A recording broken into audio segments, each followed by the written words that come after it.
I held my newborn daughter in one arm and a loaded lie in the other. I told the world my wife was a monster. I told myself I was saving my children. But the truth? I was the one they needed saving from. My name doesn't matter. What matters is what I did. I abandoned my wife while she was dying on a delivery table. I handed her divorce papers while machines screamed that her heart was stopping. I let another woman rewrite my medical records to prove those triplets weren't mine. And when the world finally saw through me, I stole my own children from their hospital cribs in the middle of the night. I had allies. Her own father helped me. A woman who wanted my wife erased helped me. A corporate empire backed me.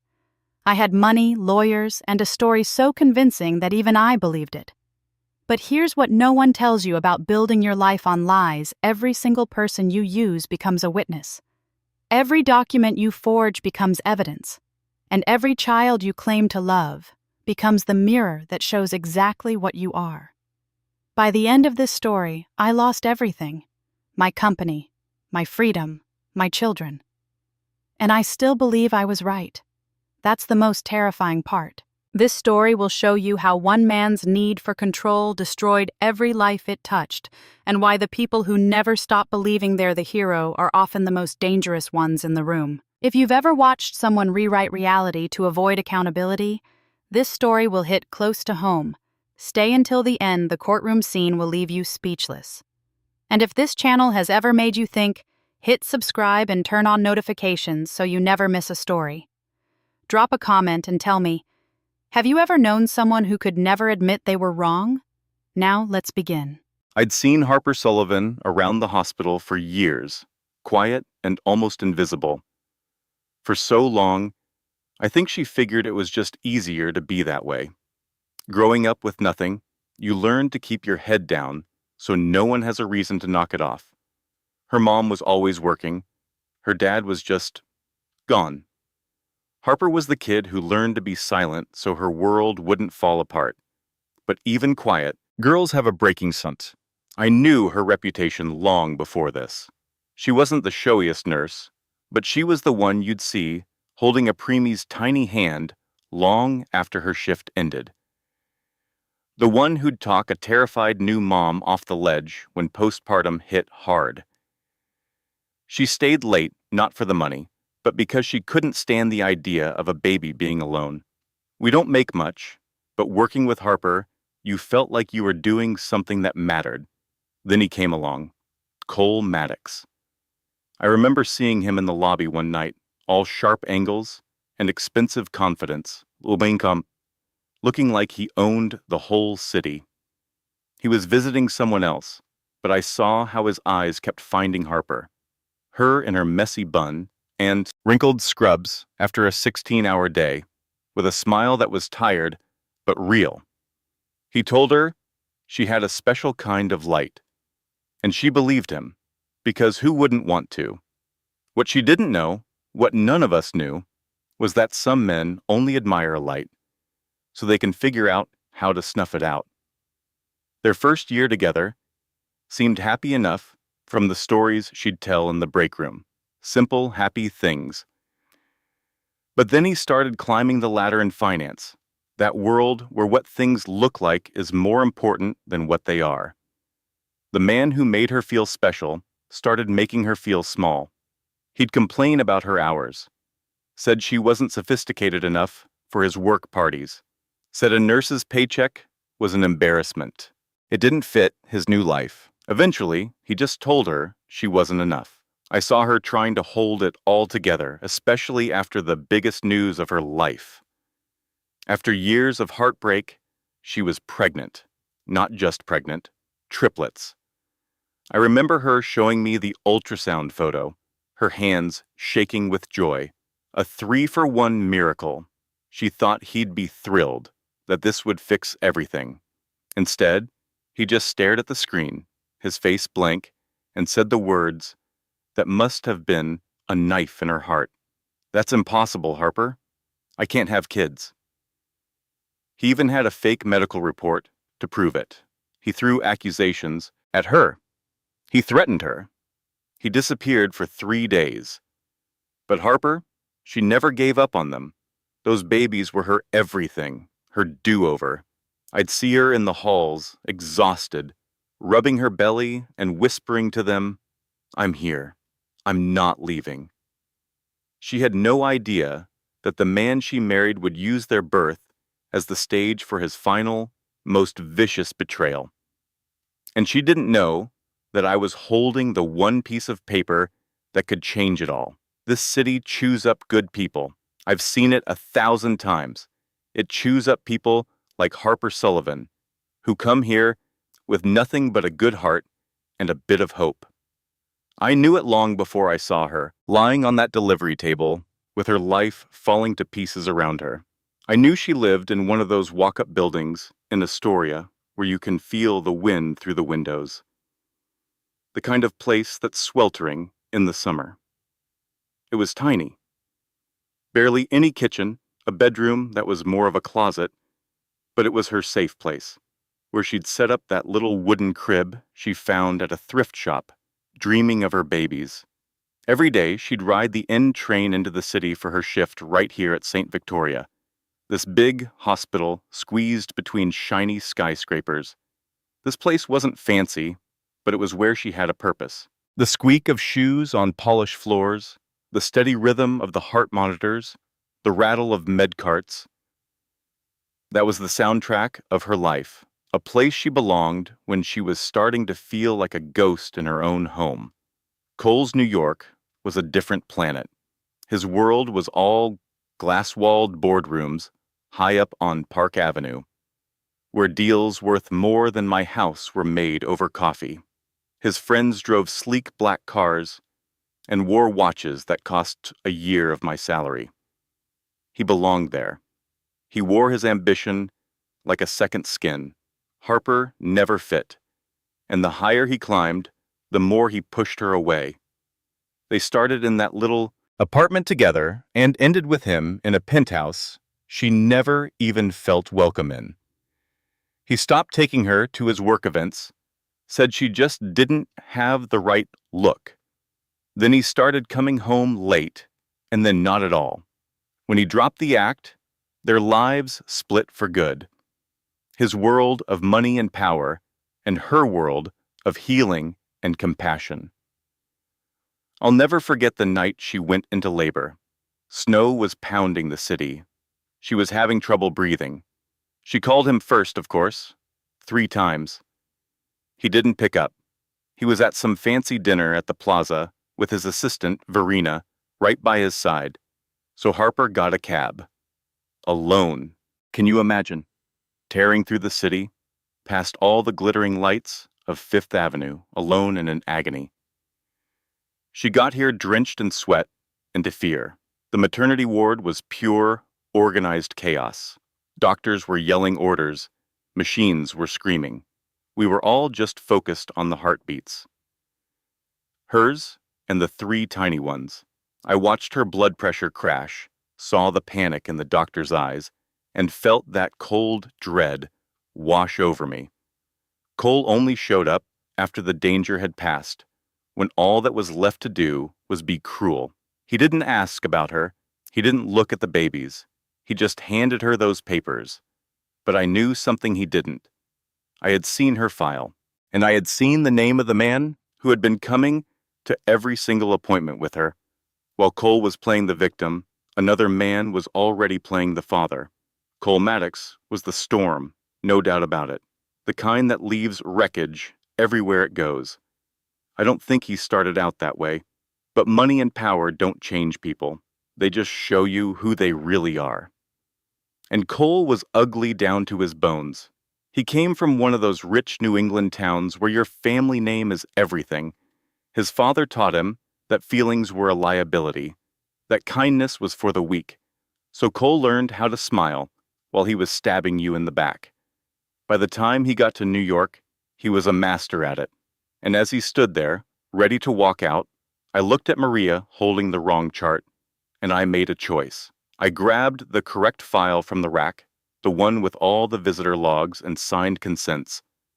"Maria, wait," I said, my voice shaking just a little. "Use this one." It was a small thing, just handing over a folder. but it was everything. I wasn't going to be silent anymore. You learn to read people on this floor. It's a survival skill. And Cole Maddox had that look, polished on the outside, but something sour underneath. His wife, Harper, never seemed to notice. I saw him pull away from her, not all at once, but in pieces. It started with little criticisms in the hallway, then came the long, cold silences during her checkups. He'd blame his stress, her simple clothes, even her dream of having the babies he once wanted too. Then Verena Lowe showed up. She trailed him like a shadow, carrying his coffee and his files, but her eyes held a different kind of ambition. She had this perfect, practiced smile. Verena didn't want a promotion. She wanted an entire life that wasn't hers.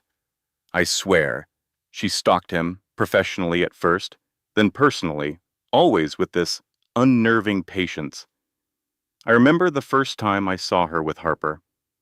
Verena's handshake was brief, her eyes flicking over Harper's simple sweater with a look that was pure poison. "Harper, right?" she'd said. "Cole mentions you." A chill went down my spine. I didn't know the specifics then. I just knew a predator when I saw one.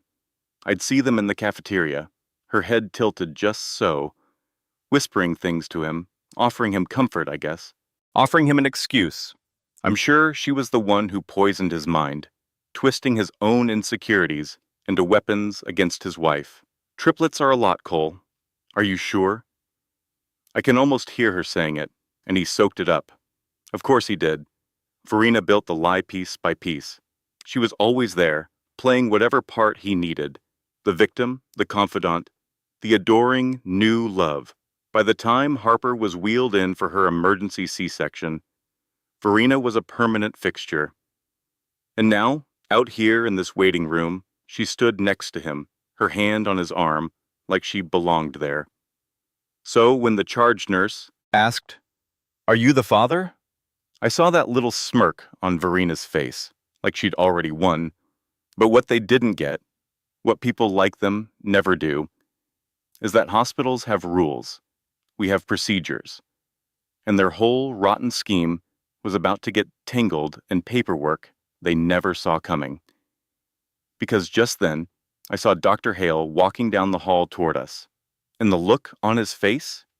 It was the kind of look that said the game was over. The air in the corridor, outside Harper's suite, was so thick you could barely breathe.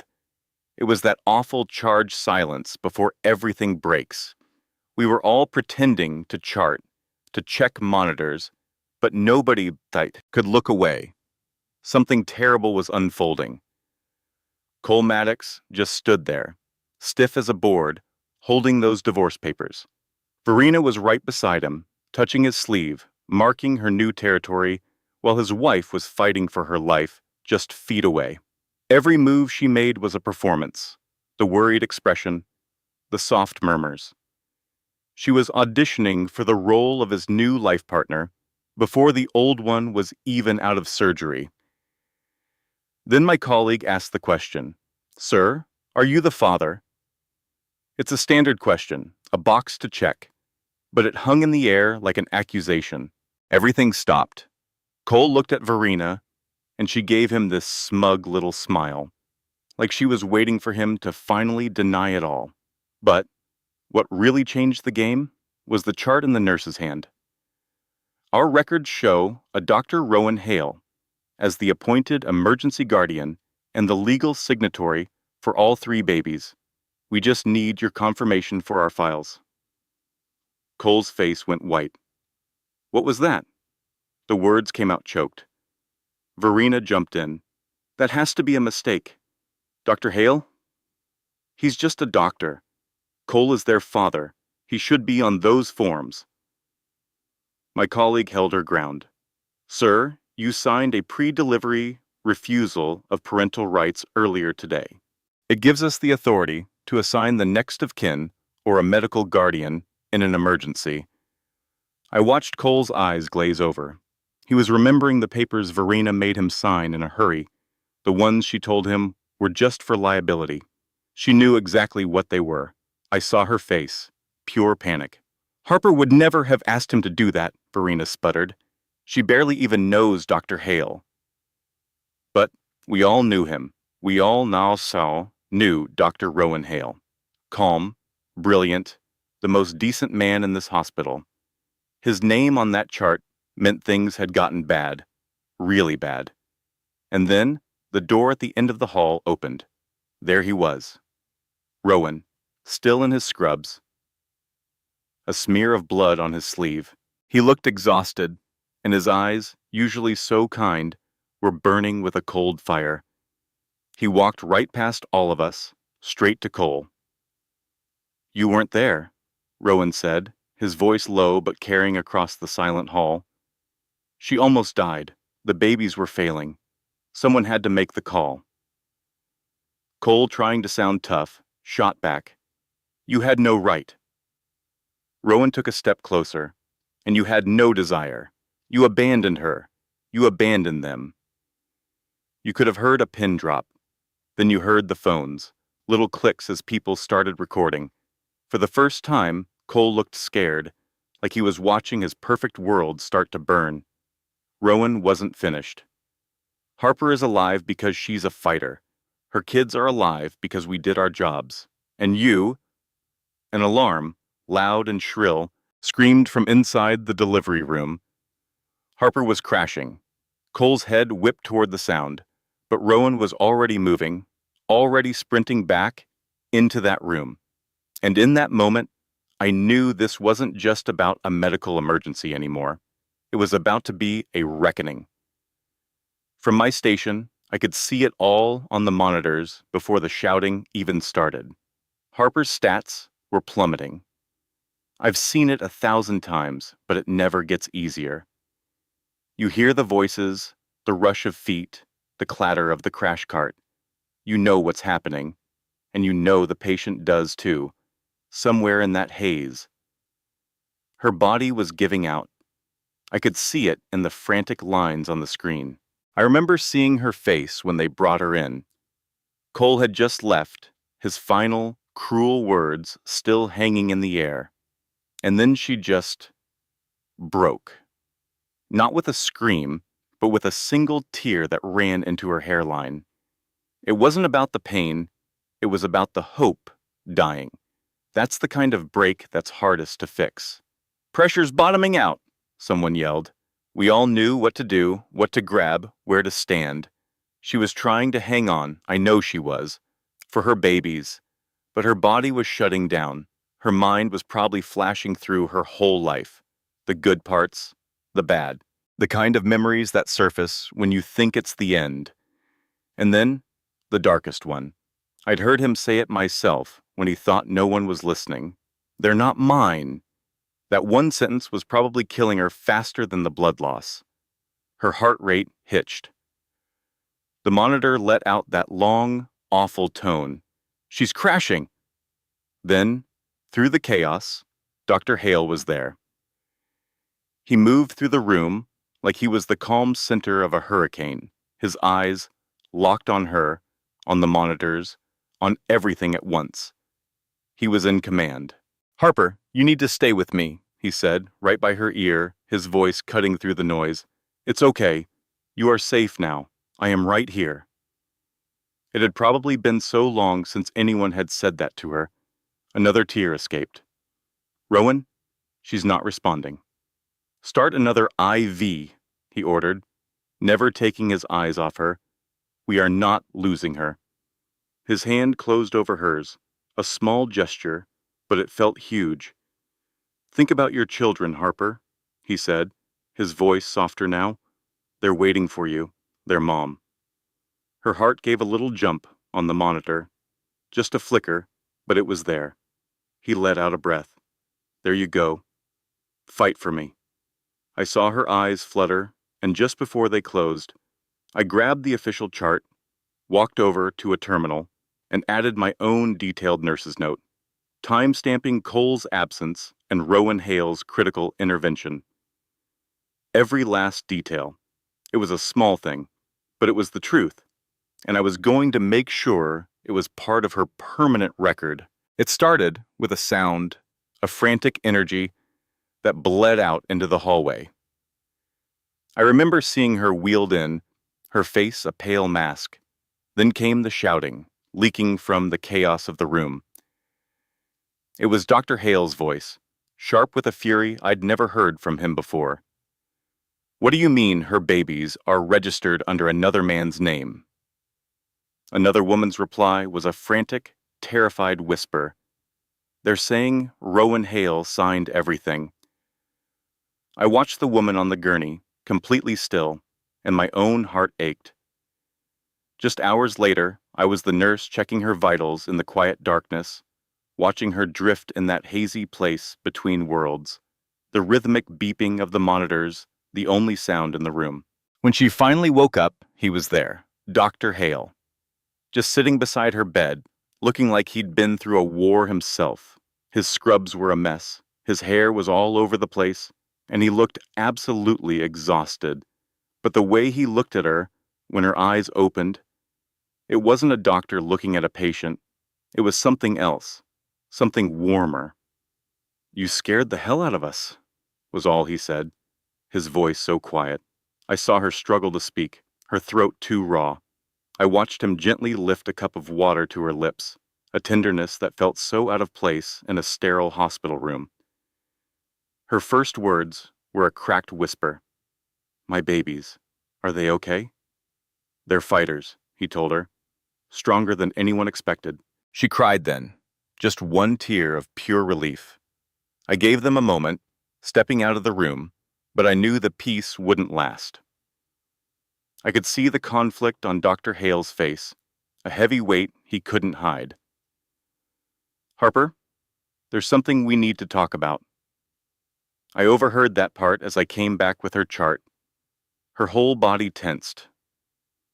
"What happened? What did I hear before I passed out?" He explained the hospital protocol, how in an emergency, someone had to sign. Cole wasn't there. She was unconscious, so he did. I was the physician on duty, so yes, I signed. And then, almost a whisper, the babies carry the last name Hale until the paperwork changes. I saw her breath catch. This poor woman. Her children legally tied to a stranger. "But that's not the real issue," I heard him say, his voice dropping low. "Cole's fertility records, they were altered." My pen froze above the chart. "Altered?" He stood up, grabbed a file, and laid it out for her, his movements slow, deliberate. His medical chart was edited, lab values changed, diagnoses fabricated. He looked right at her. "Cole isn't infertile. He never was." The world seemed to stop. "But he showed me papers," she stammered, her voice shaking. "He believed they were real," Dr. Hale explained. "But someone else had access to his health system profile, someone who knew exactly what to change." The name landed like a stone in the quiet room. Verena. A chill went through me. I remember hearing about the extra tests the NICU ran, the genetic markers they pulled for an emergency match. Standard procedure, but in this case, it was everything. I saw the hesitation in Dr. Hale's eyes before he told her. "The triplets markers are a 99% match with Cole's. They're biologically his." Her gasp was sharp, painful. All that doubt, the divorce, the entire nightmare, it was all a lie. A carefully crafted lie that had nearly destroyed her. "Why?" she whispered, her voice trembling. "Why would someone do that?" Dr. Hale's jaw was tight. "You need to know something else about Verena Lowe. She wasn't just Cole's analyst. She attended your nursing program years ago." I watched her eyes widen with a horrifying recognition. "She sabotaged you once," he said, his voice grim. "Scholarship records, recommendation letters. She has a history of targeting you." I could practically hear Harper's heart pounding from across the room. This wasn't bad luck. This was an assassination of her entire life, piece by piece. Just then, a knock at the door made us all jump. It was another nurse, out of breath. Dr. Hale, there's a problem in the NICU. Someone is trying to access the triplets ward. His face turned to stone. Who? He bit out. The nurse looked terrified.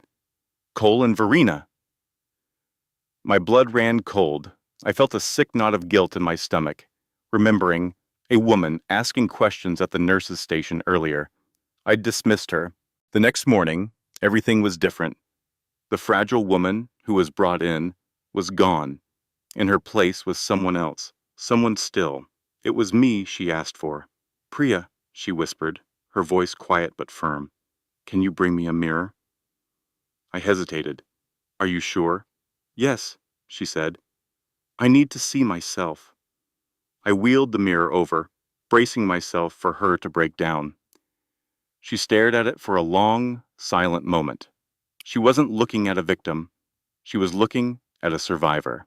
I saw it too.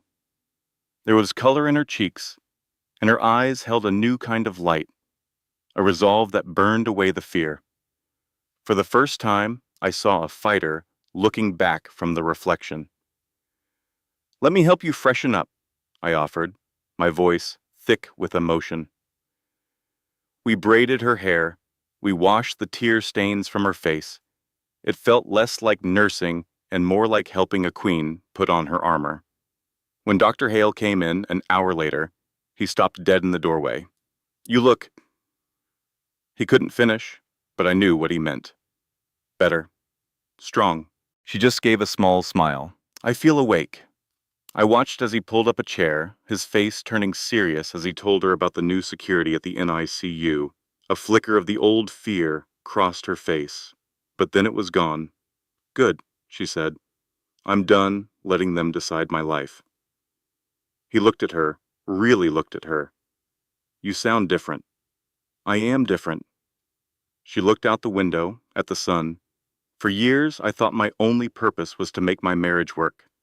But I don't belong in his shadow. I don't belong in anyone's shadow. He just looked at her with this incredible softness. You never did. When I'm discharged, I want legal counsel, DNA confirmation, documentation of the falsified medical records, everything. Her voice was steady as a rock. If Cole wants a war, he'll get one. But this time, I'm not walking into it blind. Dr. Hale nodded, pure admiration on his face. I'll help you however I can. But she shook her head. No, this part I need to do myself. He respected it, but he still handed her a thick, sealed envelope. What's this? You'll need it. It was a card for a law firm, the kind you only see in movies, the kind that never loses. I saw her start to protest. Rowan, I can't afford... You can, he cut in gently, because I already covered the retainer. She was speechless. Why would you do that for me? He paused, and for a second the whole world seemed to hold its breath. Because someone should have protected you a long time ago, and because you deserve a life where you're not constantly fighting to survive. And then we heard them, their voices in the hall, Cole's, sharp and arrogant, and Verena's. They were back. I looked at Harper, expecting to see her shatter, but all I saw was steel, and in that moment, I knew I couldn't stay silent anymore. I wasn't there, in that boardroom on the 42nd floor, but I can picture it. I can see her walking in, not in a hospital gown, but in a power green dress, with Dr. Hale and a team of lawyers who looked like they ate men like Cole for breakfast. She wasn't that broken woman anymore. She was a mother. She was a force that had been pushed too far. And she was finally rising. Cole was at the end of the table, his fake confidence crumbling, and Verena was next to him, trying to look like she belonged, a trapped animal. Let's get this over with, he blustered, and then Dr. Hale played his card. Actually, we were invited by your board. And I know why, because after they left the hospital, I went to my supervisor and filed a formal incident report. I documented the woman asking suspicious questions hours before the NICU breach. I gave them a name and a time. It was a small thing, a piece of paper, but it was the truth. It was my voice, finally speaking up, making sure this time the right person was heard. I remember the first time I saw it, a company gala, years ago. He belittled an idea she had, a casual flick of his wrist, and her light just went out. I said nothing. Today I watched his face turn a blotchy red as he sputtered, "She's lying." But Harper's voice cut through it all, cold and clean. She pushed a stack of papers forward. The real fertility results. Another folder landed on top, and the digital trail showing who changed them. I saw Verina's face drain of all color. The lawyers threw screenshots on the big screen, logins, IP addresses, a whole digital confession pointing right at her. "No," she breathed out. "That's not possible." Rowan moved in, his eyes like daggers. "You stole credentials. You faked medical records. You drove him to ruin his own marriage, and then you tried to get to his children in the NICU. The room was a pressure cooker. Cole looked like he'd been punched. "You did this?" Verena just lost it. "You were supposed to pick me. You always chose her, even when you didn't know it. I was just showing you what was real." "That wasn't real," Harper said, her voice so low, but it hit like a hammer. "It was sickness." Verena lunged, her finger shaking as she pointed at Harper. "He's mine. You never deserved him." Right on cue, security rushed in. Rowan must have called them. Verena was screaming as they grabbed her, and Cole, he just stood there, watched it happen. As they pulled her out, her voice echoed, "You'll all regret this." The silence she left behind was heavy. Cole looked around, desperate. "You can't believe her." But I knew it was over. Harper was already sliding the last folder open, the one that would turn his entire world to ash. Inside were the DNA results, the ones he swore were impossible. "They were your children, Cole." Harper's voice was soft, but it cracked like a whip. "And you left them." We all just sat there, frozen. I could practically feel his empire crumbling under his feet. Rowan put a hand on Harper's shoulder, a quiet support. "You did it, Harper," he said. But she wasn't finished. She looked right at Cole, her voice shaking, but full of iron. "This is just the start." And that's when our chairman called for a vote, the one that would seal it all. It went fast. So fast. The sound was deafening, even though it was just hands going up. I watched Cole Maddox, the man I'd once called a genius, stand there as every single one of us voted to kick him out. My hand went up too. It felt heavy. Heavy with years of silence. But it went up. There was no debate, no second guessing, just the quiet, final thud of a door slamming shut on his entire life. He choked out the words, "You can't. I built this place." Our chairwoman didn't even flinch, and you almost burned it to the ground. She read the charges like an obituary. Reckless, unethical, negligent. A risk to this company and your own family. We can't trust you. I looked over at Harper. She wasn't smiling. She wasn't celebrating. She just stood there, watching, like someone who'd finally made it out of a storm. He finally turned to her, his eyes wild with panic. "This is you. You're poisoning them against me." "No, Cole," she replied, her voice steady. "You did this to yourself."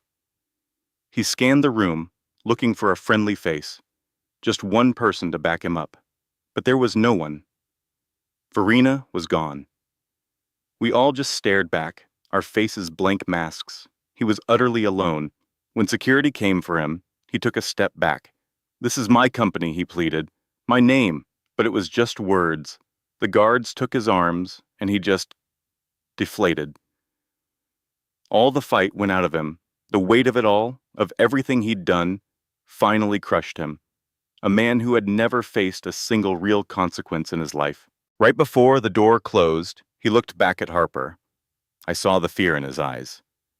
It was the same fear I'd seen in hers, all those years ago. And I knew she'd never feel that way again. When he was gone, it was like the whole room could breathe again.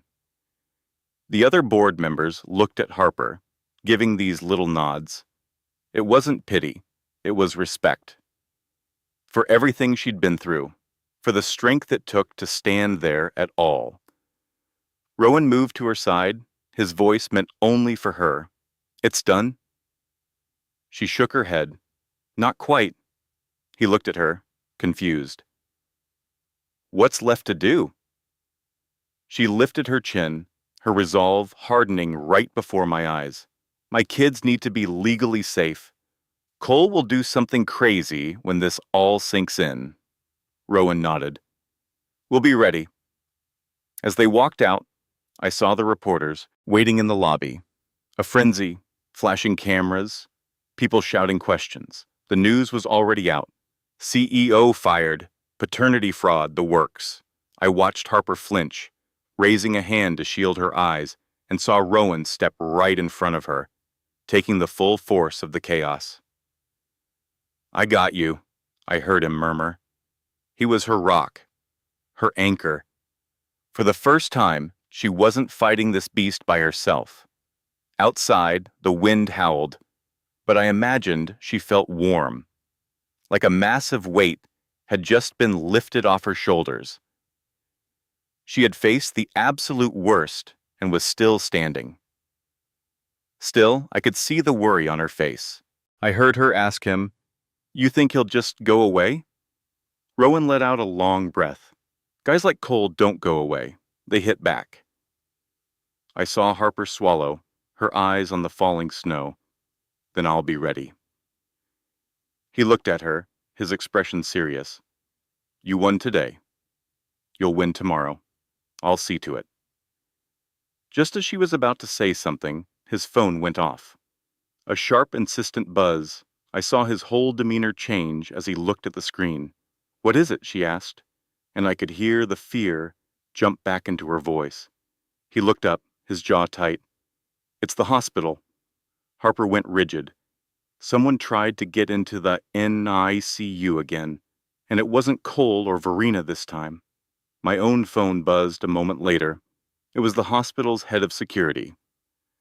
My position on their board meant I was on the call list. I got to the hospital just as they did. The hallways felt like a tomb. I saw Harper rushing next to Rowan, her face pale, her hands clenched, her steps echoed. I knew that fear. The fear that the one thing you have left, the most precious thing, is in danger. I stayed back, giving them space. "What happened?" she asked Rowan, her voice strained. "Unauthorized entry attempt on the restricted wing," he said, all business. They ran when staff got close. Her voice got smaller. "Did they get in?" "No," he confirmed, "but it was a close call." They reached the NICU doors, where two guards stood like statues. I hung back by the nurses' station, close enough to hear. One of the guards spoke to Rowan. "Dr. Hale, we got the footage." He looked grim. "The suspect had a visitor badge, but it's not from today." "How?" Harper's voice was barely a whisper. The guard shifted on his feet. "We're looking into it, but there's more." He turned to her. "Ma'am, the badge was in your name." I watched her stumble, saw Rowan catch her arm. "What? That's impossible. I haven't left my room." Rowan's jaw was a block of granite. "Her identity's been stolen." I saw the pure panic hit her. The question hung in the air. Who would do this? Cole was a monster, but this seemed different. And Verena was locked up. "Who?" she whispered. Rowan just guided her toward the NICU doors. "Let's go see them." I watched them go into that quiet, sacred room full of beeping machines and tiny miracles. A nurse I knew gave me a sad little smile as she passed. I saw Harper rush to the 3 incubators, her hands pressed against the glass. Her kids, Noah, Grace, and Oliver. The reason she'd fought so hard. Her lips were moving, whispering to them. "They're fine," Rowan said. Nothing was touched. The relief that washed over her was so intense, you could feel it from across the room. But it was temporary. A thin sheet of ice over a deep, dark lake. "They're being targeted," she said, her voice shaking. "But why? What for?" Rowan waited, gesturing for a nurse to step away. He wanted privacy. When they were alone, he faced her, his expression graver than I'd ever seen it. "I have a theory," he said carefully, "that this isn't about Cole at all." I saw her confusion. "Then who wants to hurt my babies?" He put his hands in his pockets, thinking. The badge wasn't the only weird thing. The intruder didn't go for the incubators first. They went for a supply cabinet. "A cabinet?" she asked, lost. "Why?" "It's where they keep blood-typing charts and transfusion supplies," Rowan explained, his eyes locked on hers. Someone wasn't trying to hurt them. They were trying to find something. "Find what?" she breathed. "DNA." He didn't have to say it. We all knew. I felt sick. Just then, a nurse ran in, holding a tablet. "Dr. Hale, you have to see this." Security had cleaned up the video. The face was hooded, blurry, but it was there. And I watched Harper freeze, solid. I saw the recognition, the shock, the old wound torn wide open. A face from a past she thought she had buried. Her father. The man who walked out on her 15 years ago was here, in this hospital, trying to get to her children. In that moment, watching her world shatter all over again, I finally understood the true cost of silence. I remember the day the ghost walked in. I was charting vitals when I saw Dr. Hale show the tablet to Harper. The color just vanished from her face. A name I'd seen on the security flag popped up on the screen. Patrick Sullivan. I'd learned to read the air in the NICU, and right then, it turned cold with old pain. Harper whispered something, her hands shaking so badly Dr. Hale had to take the tablet from her. I saw the way her stomach clenched. It was a look I recognized, the sudden, gut-wrenching return of every memory you've tried to bury. All those nights she probably cried, the fear of eviction, her mom getting sick. I saw it all flash across her face, and I just stood there, pretending to be busy with a monitor, a silent witness to a wound tearing open. I couldn't help but overhear. 15 years, the way her voice broke, saying she thought he was dead. It just about killed me. We see a lot in this hospital, but that kind of raw, ancient betrayal is something else entirely. I saw Dr. Hale try to offer some kind of comfort, but her walls were already up. He was never desperate enough to come home, she'd said. Not for her, not for her dying mother. I watched her gaze drift to the incubators, to those tiny, perfect babies she would move mountains for. The thought of that man, the one who couldn't protect his own daughter, trying to get near them, it made my own skin crawl right along with hers. I felt a surge of anger on her behalf. I was the one who had to bring them the next piece of bad news. I lingered by the desk holding the file, hating my job for a minute. "There's more," I said, my voice softer than I intended.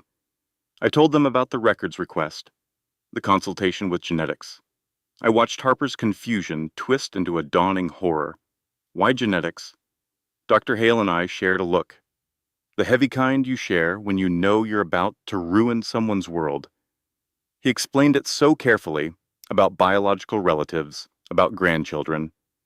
I saw the floor drop out from under her. "No," she whispered. "He doesn't get to do that." And I thought, damn right he doesn't. But I just stood there, a silent part of the machinery. Dr. Hale's hand on her shoulder seemed like the only thing keeping her upright, but her mind was already racing. Why steal a badge? Why sneak? I lowered my voice. I had to be the one to tell her that we'd already denied him access, that he'd tried to force his way in. I saw the anger and dread swirl in her eyes. She described him, charming when he wanted something, cruel when he didn't. It sounded terrifyingly familiar. We see all kinds here, but this felt different, planned, calculated. I wanted to tell her to get a restraining order, to never look back. Instead, I just nodded grimly, my silence a heavy weight. I saw Dr. Hale hesitate, then pull that folded piece of paper from his pocket. I watched Harper unfold it, her breath catching, her handwriting. I couldn't see the words from where I stood, but I saw their effect. Her hands started to tremble violently. The room seemed to spin around her. A threat. It had to be a threat. Dr. Hale snatched the paper as it fell. He wasn't here to make amends. He was here to take. And right then, as if on cue, the alarms shrieked. A NICU alert. Oliver's monitor. The sound that turns your blood to ice. A colleague burst out into the hall, and I saw pure, unadulterated terror on a mother's face as she ran toward her child, realizing the nightmare was just getting started. When Harper ran in, the whole unit was pulsing red from the overhead alarms. It's a sight that never gets easier. We were already at Oliver's incubator. He was the smallest, the most fragile. We were checking connections, stabilizing his numbers. I was the one who had to answer her. "What's happening?" she choked out. I had to tell her his vitals were leveling out, but the incubator settings, they'd been tampered with, shifted, on purpose. The word hung in the air between us, ugly and sharp. Someone did this manually. I watched the horror wash over her, the realization that someone had deliberately risked her baby's life. It's a look I'll never forget. Then Dr. Hale came in like a force of nature, his calm a stark contrast to the chaos. He was immediately at Oliver's side, reading charts, giving orders. "Get me a full diagnostic," he commanded, "and lock every access point." His presence was grounding, and for a second, I think we all breathed a little easier. I busied myself, getting the time-stamped logs he wanted. But when he finally turned to Harper, I saw it in his eyes, a sharp, controlled fury. This wasn't just a medical emergency anymore. This was a crime scene, and he knew who it wasn't. I was nearby when he showed her the plastic evidence bag. Inside was a security badge, not her father's. My heart sank. I'd seen that tech earlier, clocked out when he shouldn't have been. Guilt twisted in my gut. I didn't think anything of it. I heard Dr. Hale say it was a duplicate card belonging to a night shift technician. I just wanted the floor to swallow me whole. Why would he do it? "Because someone paid him," Dr. Hale said, his voice flat and hard. Just then security arrived, and I knew this was getting so much bigger than a broken family. I heard the security supervisor explain it all. He said the technician claimed a woman paid him, cash, just to trigger a mild scare. The words made me sick, a scare to distract Harper, so someone else could get to the babies. I saw Harper and Dr. Hale connect the dots, not Verena. Then Harper breathed the name, and it sounded like poison. A woman with dark red hair. My father's second wife, Elena. The story she told, about how this woman blamed her, thought the babies could save him. It was twisted beyond belief. The intercom buzzed, pulling Dr. Hale away. He gave Harper a look that said 1,000 things, but the clearest was, "Don't move." She just nodded, her knuckles white as she gripped the incubator. I watched him go, and my heart ached for her. Then another guard rushed in. "Ma'am, someone is demanding to see you." Harper froze. "Who?"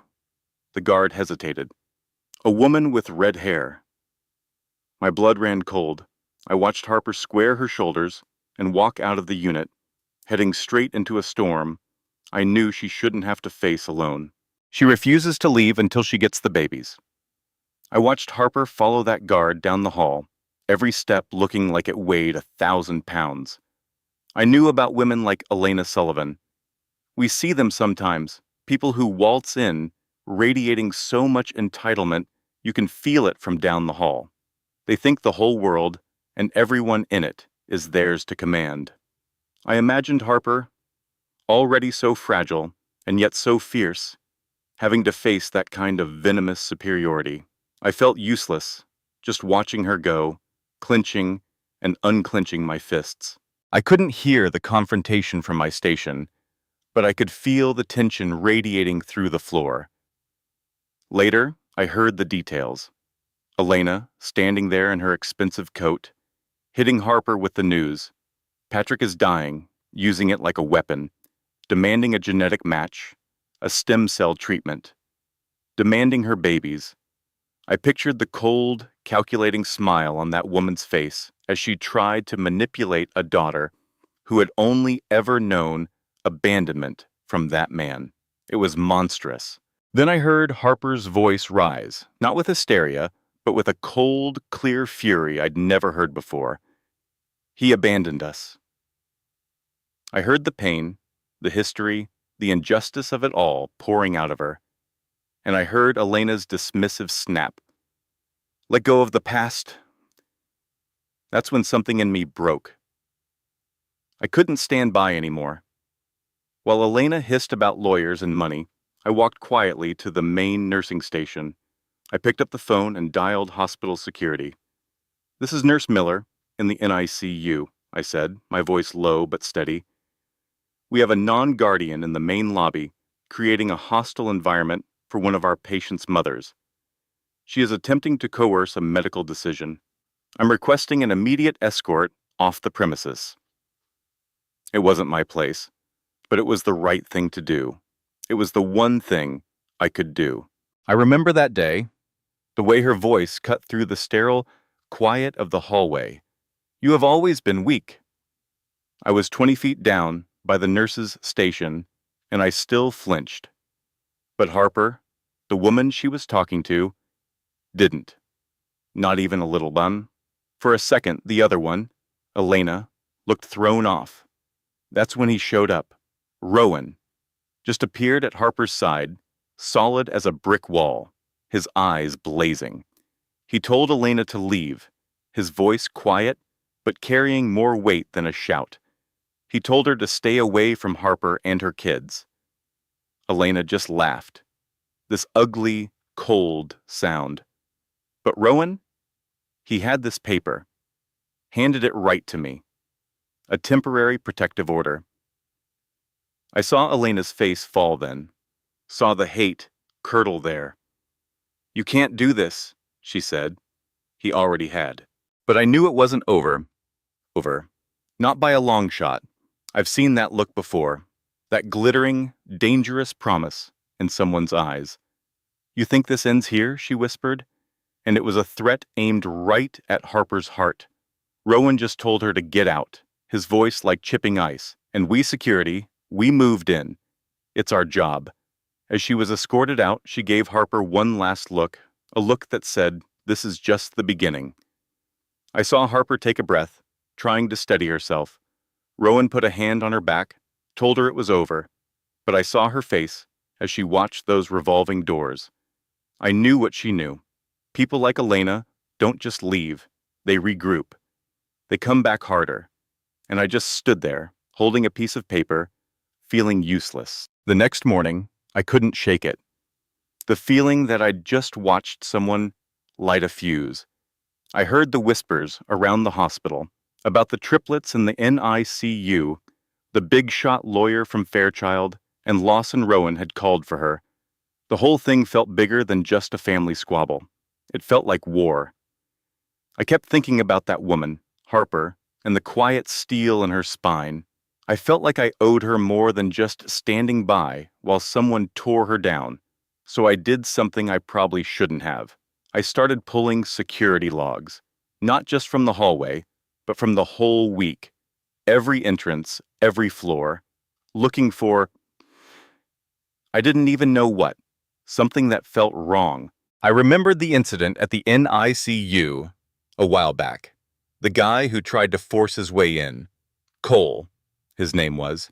He claimed the babies weren't his, right there in the hallway. I heard it myself. Now the nurses were saying he was challenging the DNA results. It didn't add up. Why the sudden change? My gut was screaming that it was all connected. Elena, the father I heard was sick, and now this guy. It was a web, and Harper and her kids were caught in the middle. I just kept digging. Screen after screen, feeling like I was chasing a ghost. I just knew I couldn't stand by and do nothing again. I pulled up the file on her father. Patrick, the medical alerts were all over it. Genetic marrow failure. Progressive. Poor prognosis. I've seen that desperation before, the things families will do for a last-ditch cure. And then I saw the note that made my blood run cold. Something about an experimental treatment, pending a family match. Her kids. He was after her kids. It wasn't about love or reconciliation. It was about survival. His, not theirs. The whole ugly picture was starting to get clearer. It's true, he was dying. I confirmed it in the logs. But the real kicker, the thing that made my stomach turn, wasn't in his medical file. It was in the visitor logs and hospital administration notes. Elena, the wife. She wasn't just his spouse. She was his financial guardian. I saw the legal alert. Upon his death, she inherits everything, every last cent. But if he gets the treatment and lives, she gets nothing. It hit me then. This wasn't about saving a husband. This was about securing a payday. And Harper and her babies were just an obstacle to her inheritance. The whole thing was rotten to the core. Then it happened. I was scanning the parking garage footage from that day, an angle nobody ever thinks to check, when I saw him. Rowan! He was rushing into the building, looking like he'd just seen a ghost. He must have gotten some new information, but I had something he didn't. I had the video. I rewound it, my heart pounding. There was Harper's father, Patrick, looking sick and hunched over near the elevators. And he wasn't alone. The man he was with, my breath caught in my throat.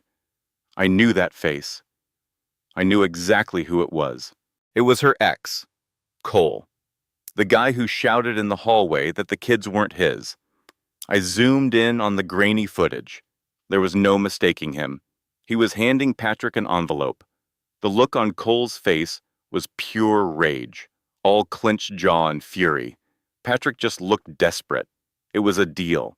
Right there on my screen, a dirty, rotten deal was going down, and the price was those 3 little babies upstairs. The betrayal felt so real, I could almost taste it. 2 men who should have protected her, teaming up to destroy her instead. I knew what that envelope meant. He was paying him, helping him get to those babies. It all clicked with what the nurses were saying about Cole's new custody claim. He was trying to get his hands on them, and he was using her sick father as his battering ram. He was building a case, a mountain of lies, to make her look like the villain. The thought of it, of him painting himself as some kind of victim after everything he'd done, it made me furious. That quiet strength I saw in Harper, they were trying to break it. I knew I couldn't just sit on this. This was evidence. Real, hard proof. This could change everything. For the first time, I didn't feel helpless. I felt useful. I told myself I had to get this to them, to Harper and Rowan. They were fighting blind, and I was holding the flashlight. I copied the file onto a flash drive, my hands shaking a little. I knew the risks, going outside the chain of command, handing over evidence. I could lose my job, but the thought of staying silent was worse. I thought about Rowan, how Cole was trying to get his medical license revoked just to isolate her.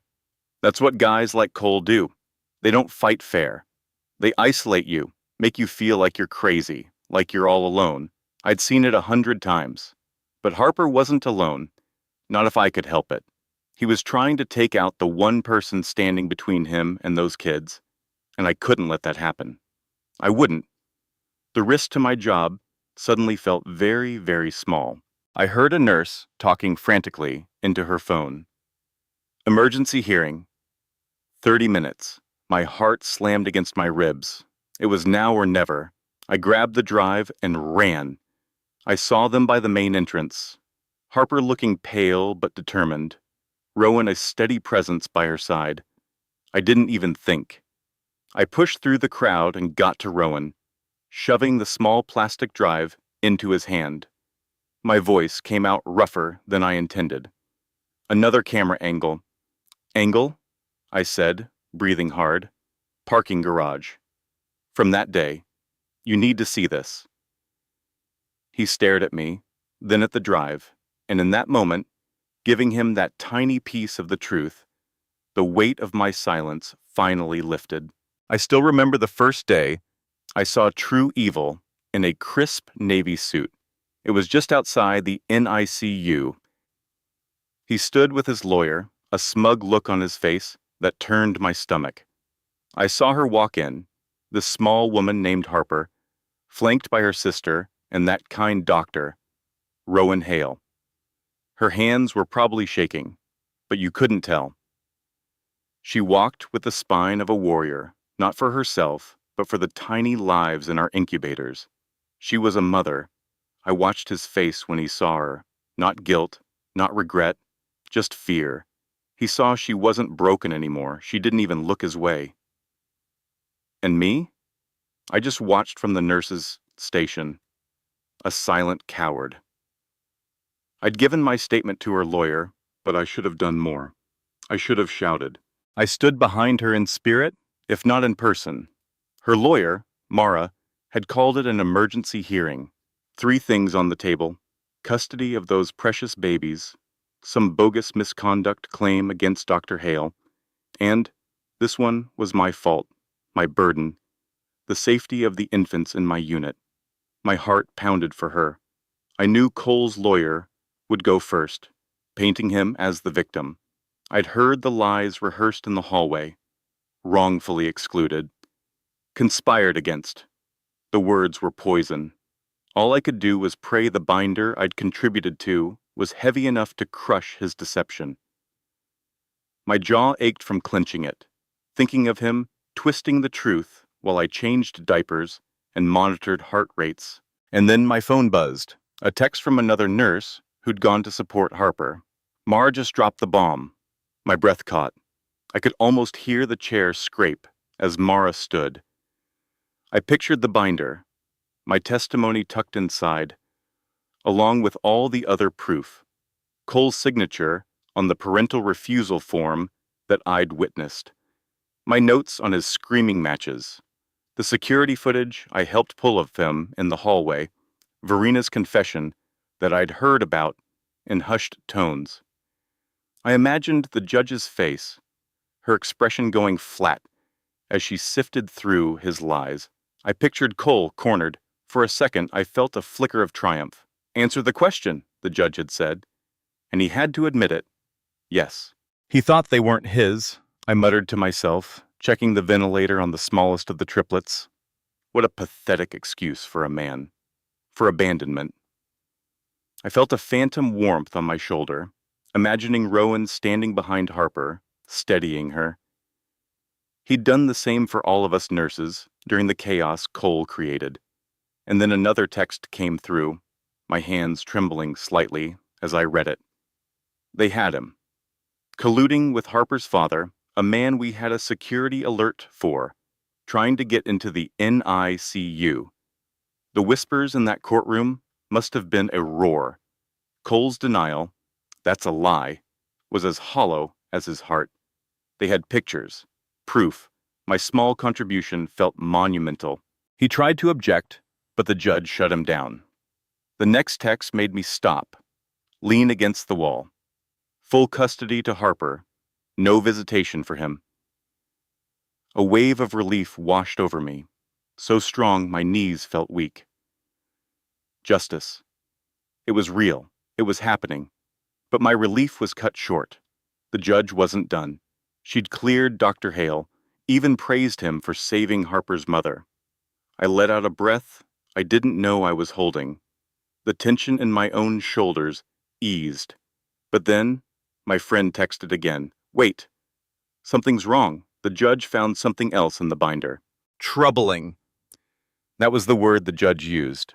I felt a cold dread creep up my spine. It was about Harper's father. I'd seen him lurking around the hospital, a shadow with cruel eyes.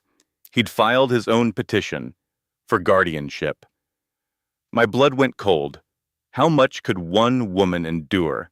The texts came faster now. He'd submitted a sworn statement filled with accusations against his own daughter. My pulse hammered against my throat. Accusations? And then the final, gut-wrenching blow. The person who supported his claims, who gave testimony against Harper? It was Cole. Of course it was Cole. The invisible weight dragging him to the stand should have been made of concrete. I could picture him up there, that flicker of uncertainty finally showing. He confirmed it. He'd stood with her abuser. The lies he told echoed in my mind from the single text my friend sent. Emotionally unstable, reckless, unfit. I flinched, even miles away in the quiet hum of the NICU. I looked at the three tiny, perfect babies, sleeping soundly, and I saw their mother's face in my mind. Unfit? She was the strongest person I had ever met. His excuse was pathetic. He was concerned, because she wouldn't let him see them. The man who signed his rights away. I wanted to scream. I wanted to be there, to stand up and call him a liar. But Mara was doing it for me, for all of us. The texts laid out the cross-examination, his evidence. She fainted. I was there for that. It wasn't fainting. It was a hemorrhage. She was bleeding out, terrified. And he wasn't there. He'd left. His other excuse was even weaker. Something about her waiting to tell him about the triplets. I remember her telling me why. She was terrified he would demand she terminate, and she wanted to be sure they were viable first. She was protecting them even then. Mara brought up what he'd told the paramedics. Not my wife, trying to trap me. The whispers in the courtroom must have been deafening, and then she connected the dots. Verena Lowe, the disgraced tech, and Patrick Sullivan, the man who'd abandoned his child and committed identity theft right here in our hospital. That was the man Cole Maddox supported, the man he wanted to give these babies to. A cold, hard knot formed in my stomach.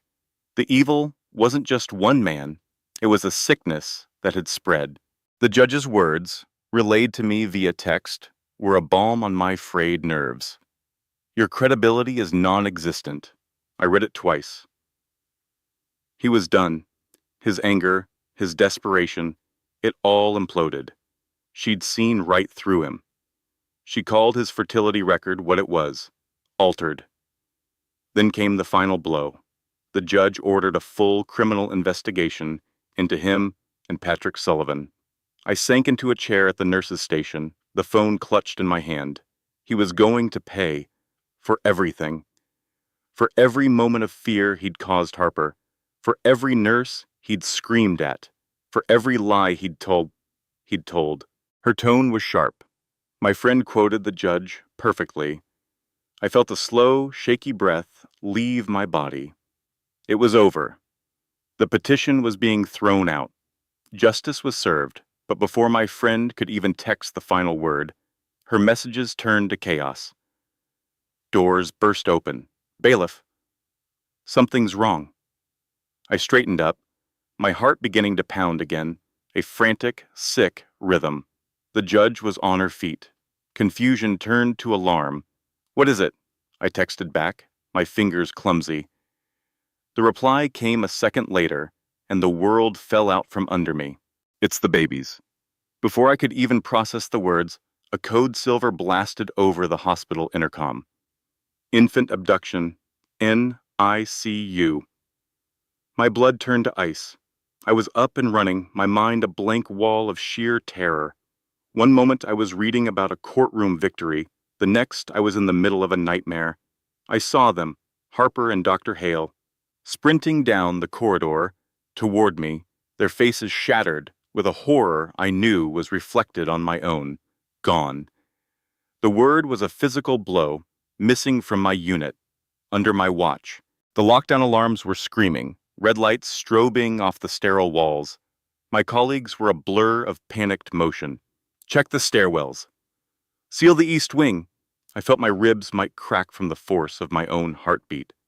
Not again, I heard Harper whisper as she ran past, her voice raw. Dr. Hale was right behind her, trying to keep her grounded, but I saw the trimmer in his own hands. Our head nurse met them, her face pale, a tablet shaking. We have the feed, she stammered. Someone in full scrubs, mask, cap. Everyone was looking for a ghost, but I wasn't, because in that moment of chaos, a small, useless detail I'd noticed earlier suddenly clicked into place. A nurse, walking just a little too slow, wearing the wrong brand of sneakers. I pushed through the crowd, my voice shaking but loud. Wait, I said, grabbing the head nurse's arm. I saw someone. I think I know who it is. Uniform. Dr. Hale's voice was sharp. Can you see a face? I couldn't. No, but we tracked them through 3 hallways before the cameras went dark. Dark? I heard Ms. Sullivan's voice crack. What do you mean dark? I had to tell them. Someone disabled them manually, Dr. Hale swore. Ms. Sullivan pressed her palms to her forehead, trying so hard to hold it together. Who would do this? Cole's in court. Verena's in custody. Elena was escorted out. I hesitated, my hand shaking. We found this in one of the bassinets. I handed her the folded note. I watched her blood run cold as she read it. If you want them back, come alone. No name, nothing. Just a pure, terrifying threat. Dr. Hale snatched it, his jaw tight. This is a trap. You're not going anywhere alone. Before anyone could say more, security, radios started squawking. Suspect sighted, northwest wing, carrying 2 infant carriers, moving toward the staff loading dock. Ms. Sullivan gasped. That's the old wing. Hardly anyone uses it, Dr. Hale cursed. Because it has private exits. They took off running, so much faster than I thought a woman who'd just given birth could move, fueled by nothing but instinct and terror. Down halls, through doors, into that dim, echoing corridor, where the lights always flicker like they're about to give up. As they neared the end, a security guard ran toward them. Dr. Hale, Ms. Sullivan, we found the 3rd carrier near the utility closet, empty but unharmed. I watched her knees nearly buckle from down the hall. Empty? Where's my baby? Tracks lead outside, the guard said, into the loading dock alley. She didn't wait. She just shoved past him and slammed through the exit door into the freezing air. I saw her breath cloud up, and then she just stopped, completely frozen. An engine, a big one, roared to life in the alley. It was a black SUV, back doors wide open, and I could see 2 infant carriers inside. Dr. Hale yelled, "Harper, stay back." But she was already stumbling forward, screaming for her babies. The SUV's headlights blinded her for a second. Someone inside turned, a silhouette, big shoulders, and then my own heart stopped, because I recognized him, her father, Patrick Sullivan. He was holding one of the carriers, his eyes looking desperate and empty, but it was the driver who made Dr. Hale curse. Cole. He stared right at Harper, his face a mess of panic and grim certainty. "Harper!" he yelled over the engine. "We're taking them somewhere safe, safe from her." She lunged. Dr. Hale grabbed her arm. The SUV shot backward, tires screaming bloody murder. That's when someone else stepped out of the shadows behind the truck, raising a gun. For a split second, the whole world just went silent, holding its breath. Ms. Sullivan froze. Dr. Hale yanked her behind him as the gunshot finally cracked through the air. The bullet hit the pavement, just inches from the tire. She screamed. Patrick dove inside the vehicle. Cole slammed on the gas. But the shooter wasn't aiming for people. He was aiming for the tires. Right then, more security guys burst out of the loading dock, drawn by the sound. The SUV fishtailed, its tires shot, and crashed hard into a metal railing. The doors flew open. Patrick practically fell out, still clutching an infant carrier to his chest. Cole crawled out the driver's side, looking stunned but still trying to grab the second carrier. "Give me my children!" Ms. Sullivan cried out, sprinting toward them as Dr. Hale and security followed. But before they got there, Patrick just collapsed to his knees. It wasn't fear, it was exhaustion. His breathing was shallow, his face was gray. He held the carrier out with shaking hands.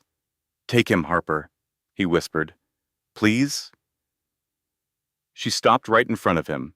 For the first time, the look in his eyes wasn't selfish or manipulative. It was just broken, human. She took the carrier from him so gently. He bowed his head. "I just wanted time. I thought I could fix what I broke." The pain in her voice was a physical thing. "Hurting my children, it does nothing to undo the damage." I saw Patrick just nod, tears streaming down his face, as he mumbled, "I know. I'm sorry for all of it." When the security guards came, he just went with them, didn't fight at all. The last thing I heard him say was a whisper, "You're stronger than I ever deserved. But Cole?" That man tried to bolt, even with one of his own kids in his arms. Rowan moved so fast tackling him before he even cleared the alley. The baby carrier, thank God, just tumbled to Harper's feet while the guards piled on Cole.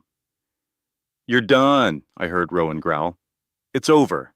Cole was still fighting, screaming nonsense like, "She took everything from me, poisoned my life," but it was just noise. We all saw him for the monster he was. They slapped the cuffs on him right there. Kidnapping, conspiracy, and a half dozen other things. Harper was just standing there, shaking in the cold, but her shoulders were steady, holding two of her babies tight. I was the one with the third. I'd grabbed him and just ran when the alarm went off. Pure instinct. Bringing him out to her, seeing all three of them, alive, safe, was everything. She just collapsed to her knees, this gut-wrenching sob of pure relief escaping her. The kind of sound that breaks you and mends you all at once. Rowan dropped down beside her, his arms wrapping around her, pressing his forehead to hers. "You did it," he whispered, so softly. "You protected them. You won." And the way Harper looked at him in that moment, it wasn't about him being a doctor or a guardian angel. He was the anchor that kept her from shattering. A few days later, the news spread through the hospital grapevine. In a quiet courtroom, a judge gave Harper permanent, full custody. Cole's rights were gone. Patrick even signed his away. No fight left in him. Kids just leaving to deal with his own mess. Elena was charged as an accomplice. Verena was going to be sentenced for medical fraud. Justice. Finally. Months went by, spring came to New York, and the sunlight made the city feel softer. I saw her once, pushing a triple stroller through Central Park. Her babies were asleep, wrapped in little pastel blankets. Dr. Hale was beside her, holding her hand. It wasn't about protecting her anymore. It was about something real, something they'd both chosen. I heard him say her name, Harper, and he stopped them near the cherry blossoms. "I don't want to replace what you lost. I just want to build what comes next." Her whole face just lit up. She moved closer, and I could see tears on her cheeks. Rowan, I want that too. It was under all those pink blossoms that they kissed. They weren't rescuer and victim anymore. They were just two people who'd clawed their way through hell to find one another. The past wasn't haunting her. The future wasn't scaring her. Her real family was right there. For the first time, Harper Sullivan looked completely whole. And me? I gave my statement to the police. It was my small part. The thing I could finally do. I told them not just what happened that night, but about the weeks before, the way Cole watched her, the things he'd say, the little red flags I ignored. I put it all in the official record, every last detail. It wasn't much, but it was my truth. And I like to think, in some small way, it helped her build that future, is a testament to that. All the lies, the pain, the fear, none of it broke her. It forged her into something stronger. It's like that old saying, the obstacle is the way. She didn't get through it because life got easier. She got through because she clawed her way out of the darkness. I think about that a lot now. About the times I saw him belittle her in the hallway and said nothing. It's a heavy thing to carry, that silence, but her story isn't over, and seeing it changed mine. It made me choose a new chapter too. My testimony was just a small part, a single sentence in the police report. But it wasn't silence. And that felt like everything. It was my small step toward making sure I never just stand by again. For her, and for the next person who needs someone to see them. And so, Harper Sullivan's story comes to a close.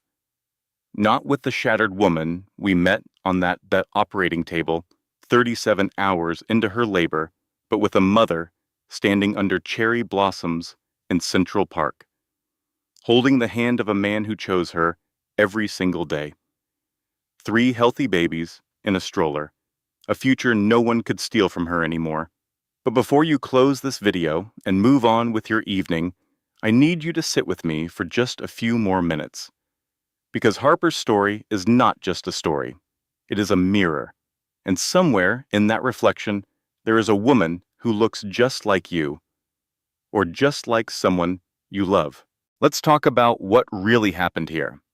Because on the surface, this looks like a story about a cruel husband, a scheming mistress, and a selfish father. It looks like a story about betrayal, kidnapping, and courtroom justice. But underneath all of that, underneath the drama, the twists, the reckoning, this is something much quieter, much more dangerous. This is a story about silence. The silence of a woman who learned as a little girl that keeping her head down would keep her world from falling apart. The silence of a wife who swallowed every insult, every cold shoulder, every "you're not enough," because she was afraid of what would happen if she finally spoke up. The silence of nurses and coworkers who saw the red flags for years and said nothing because it wasn't their business. And the silence of a woman looking in the mirror, night after night, convincing herself that she deserved less than she actually did. If Harper's journey moved you tonight, please take a moment to hit that like button. It tells me you want more stories like this. Share this video with a woman in your life who needs to hear it, because you never know who is sitting in silence right now, waiting for a sign that it is okay to rise. Subscribe to this channel so you never miss a story of a woman who refused to break. And in the comments below, tell me, what was the moment you finally chose yourself? I read every single comment. Your story matters here. This content has been researched, crafted, and hand-edited by our team with the sole purpose of bringing meaning, reflection, and valuable life lessons to our viewers. All names, characters, locations, and specific details in this story have been changed or fictionalized to protect privacy. Any resemblance to real persons, living or deceased, or to actual events is purely coincidental. This story is a dramatized narrative intended for emotional storytelling and personal reflection only. It is not intended as legal, medical, or psychological advice. If you or someone you know is experiencing domestic abuse, emotional manipulation, or is in crisis, please reach out to a licensed professional or a trusted local support service in your area. You are not alone, and help is always available. Thank you for being part of our community. Your presence here matters more than you know.